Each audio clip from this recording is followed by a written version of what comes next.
Anyways, okay, so what you're doing is by agreeing to this segregation and boxing, what you're doing is carving off little bits of the world that are simple enough so that someone like you can live for some amount of time there without too much danger.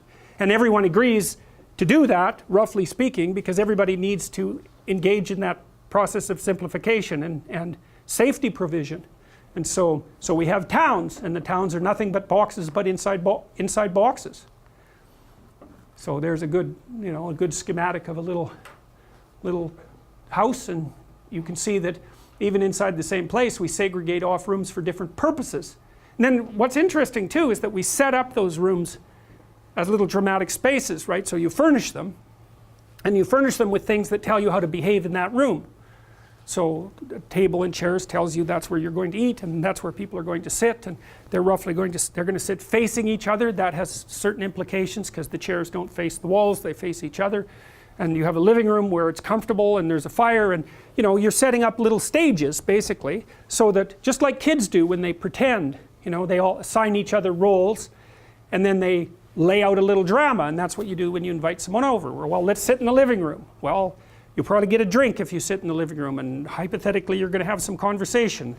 And so it's a bounded place, there are rules that apply, and then you get to have a little exploration inside that set of bounded rules. And if you're open, you're going to discuss all sorts of things, and if you're conservative and closed, then you're going to discuss a very, very small subset of things. And so hopefully everyone will agree on that.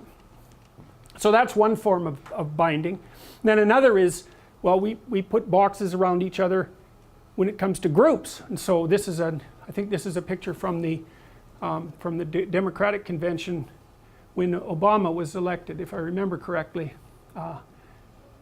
But anyways, what happens is that people segregate themselves into little microgroups like Democrats and Republicans, and they basically do that on a temperamental grounds, right, fundamentally. And then they produce these games that everyone knows how to play, and that's another form of simplification. So when you bring all these people together at a political convention, it's not like they all have the same ideas. They don't. And it could degenerate into chaos, and sometimes that happens. You get big demonstrations at these places, and sometimes people throw tear gas and all of that. But mostly speaking, it's pretty peaceful. And the reason for that is that there's a set of procedures in place that have some historical justification, that are embedded within a shared cultural and belief system. And everybody goes there and agrees to play by the rules, roughly speaking. And so then they can elect a candidate. They can kind of flip it down to a binary choice for the election, right? Yes or no, something like that. And nobody gets killed, usually. So hooray for that. That's a hell of a thing to pull off, to be able to generate out of 300 million people, 2 people to run for the highest office, then let everyone play a game to determine who they're going to be, and then to have the bloody thing function stably through power transitions. Like, that never happens, right? That's a complete bloody miracle, and hardly any societies have ever pulled it off. The power transition being the really important thing. Because a tyrant can be stable for a while, but usually what happens is he dies and all hell breaks loose.